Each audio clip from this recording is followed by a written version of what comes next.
మొదటి శ్లోకంలో శివుడు శక్తి విడివిడిగా ఉంటే ఏమి చేయలేరని, ఆ జగన్మాత ఆరాధనతోనే సమస్త విశ్వం నడుస్తోందని అద్భుతంగా తెలుసుకున్నాం.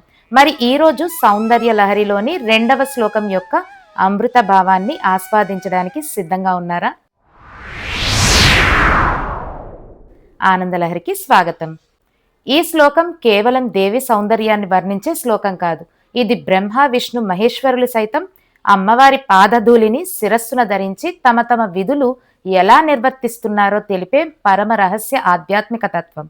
మొదటగా ఆ దివ్యమైన 2వ శ్లోకాన్ని ప్రశాంతమైన మనస్సుతో విందాం.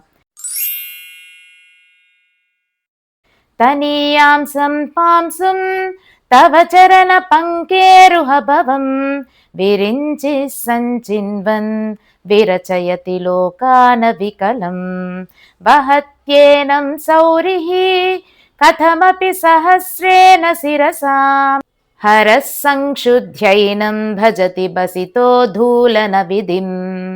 ఈ శ్లోకం వింటుంటేనే ఒక దివ్యమైన స్పందన మనలో మేల్కొంటుంది కదూ. అసలు ఈ శ్లోకం వెనుక ఉన్న అంతరార్థం ఏంటి?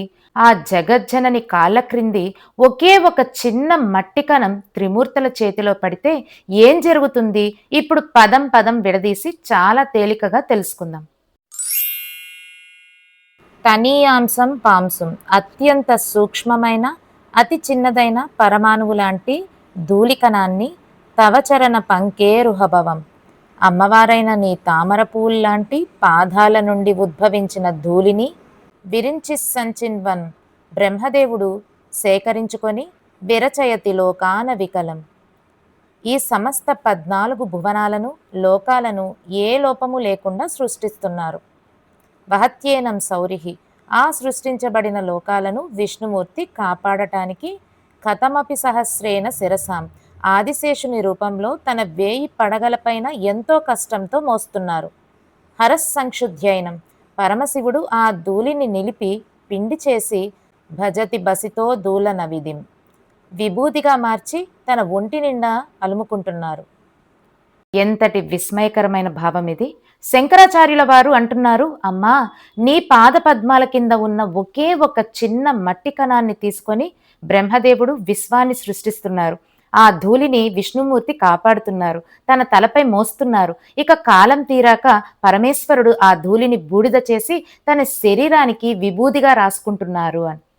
అంటే సృష్టి, స్థితి, లయాలు అనే త్రిమూర్తుల సమస్త విధులకు మూలం ఆ అమ్మవారి పాదధూళి మాత్రమే. ఈ భావాన్ని మన నిత్య జీవితానికి, విజ్ఞానానికి అనుసంధానించి కొన్ని సరళమైన ఉదాహరణలతో అర్థం చేసుకుందాం. ఉదాహరణకు రాజ్యాంగం, అలాగే 3 అధికారులు. ఒక దేశంలో రాజ్యాంగం అనేది అత్యున్నతమైన శక్తి. చట్టాలను తయారు చేసేవారు ఒకరు, బ్రహ్మ సృష్టికర్త. ఆ చట్టాలను అమలు చేస్తూ దేశాన్ని నడిపించేవారు మరొకరు, విష్ణువు స్థితికారుడు. తప్పు చేసిన వారిని శిక్షించి సమాజాన్ని ప్రక్షాళన చేసేవారు ఇంకొకరు, శివుడు లయకారుడు. ఈ 3 అధికారులకు అధికారాన్ని ఇచ్చేది ఆ రాజ్యాంగం అనే మూలశక్తి. అలాగే సృష్టిలోని త్రిమూర్తులకు ఆయా శక్తులను ఇచ్చే మూల పదార్థమే శ్రీ మాతా పరాశక్తి యొక్క పాదధూళి. మరొక చిన్న ఉదాహరణ, పరమాణువు అలాగే విజ్ఞానం, అటామిక్ సైన్స్ అని కూడా అంటారు. ఆధునిక సైన్స్ చెబుతోంది ఈ ప్రపంచంలో ఏ వస్తువైనా, ఏ జీవి అయినా ఆటమ్స్ లేదా పరమాణువుల కలయికే అని. 1000 సంవత్సరాల క్రితమే శంకరాచార్యుల వారు తనీయాంశం పాంసుం అని వాడారు. అంటే పదార్థానికి మూల కారణమైన ఆ శక్తి పరమాణువు దేవి పాదాల నుండే వచ్చిందని సైంటిఫిక్ ఇంటర్ప్రిటేషన్ ద్వారా గ్రహించవచ్చు. ఈ సందర్భంలో దేవి భాగవతంలోని ఒక సుందరమైన సన్నివేశాన్ని జ్ఞాపకం చేసుకుందాం.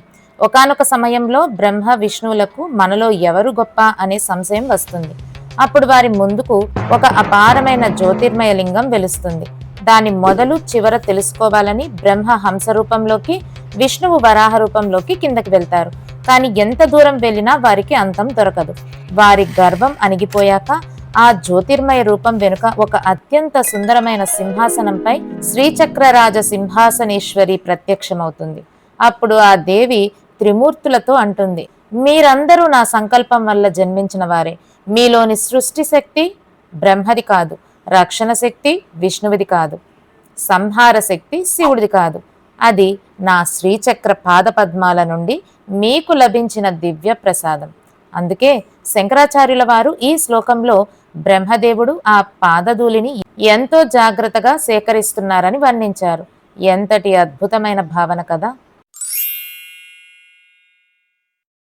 ఇక ఇప్పుడు ఈ రెండవ శ్లోకాన్ని సాధన చేయడం వల్ల కలిగే అద్భుతమైన ఫలశ్రుతి అలాగే జప విధానం తెలుసుకుందాం. సకల లోక వశీకరణం, సమాజంలో అలాగే కుటుంబంలో అందరి ఆదరాభిమానాలు లభిస్తాయి.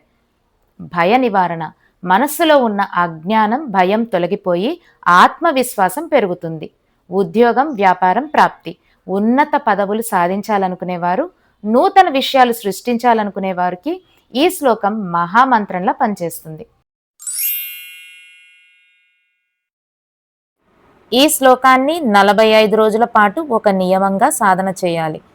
రోజుకు 1000 సార్లు లేదా కనీసం 108 సార్లు జపించాలి. ఉదయాన్నే స్నానం చేసి ఉత్తరం లేదా తూర్పు ముఖంగా కూర్చొని అమ్మవారికి పాయసం లేదా పాలు నైవేద్యంగా సమర్పించాలి. రోజు ఉదయం దేవుని ముందు 9 సార్లు ఈ శ్లోకాన్ని మనస్ఫూర్తిగా చదువుకుంటే అమ్మవారి రక్షణ నిరంతరం ఉంటుంది. చూశారుగా, సౌందర్య లహరిలోని రెండవ శ్లోకంలో ఆ జగజ్జనని పాదధూళి మహిమలో ఎంతటి అద్భుతం దాగి ఉందో. ఈ రెండవ శ్లోకం యొక్క సంపూర్ణ నిత్య పారాయణం అలాగే శ్రవణం కోసం ఆనందగీతం యూట్యూబ్ ఛానల్లోని ప్రత్యేక వీడియోని వీక్షించండి. ప్రతిరోజు ఆ పారాయణాన్ని వినడం వల్ల మీ ఇంట్లో ప్రశాంతత, లక్ష్మీ కటాక్షం సిద్ధిస్తుంది. లింక్ డిస్క్రిప్షన్లో ఇచ్చాము, ఒకసారి చెక్ చేసేయండి. వచ్చే శుక్రవారం ఇంకొక వీడియోలో సౌందర్య లహరిలోని 3వ శ్లోకం యొక్క అద్భుతమైన అంతరార్థంతో కొత్త కథలతో కలుసుకుందాం. ఈ వీడియో మీకు ఆధ్యాత్మిక ఆనందాన్ని ఇస్తే తప్పకుండా లైక్ చేయండి, మీ బంధుమిత్రులతో షేర్ చేసుకోండి. అలాగే మన ఛానల్ని సబ్స్క్రైబ్ చేసుకోవడం మర్చిపోకండి. ఓం శ్రీ మాత్రే నమః. ఇది ఆనందలహరి, మన జ్ఞానలహరి.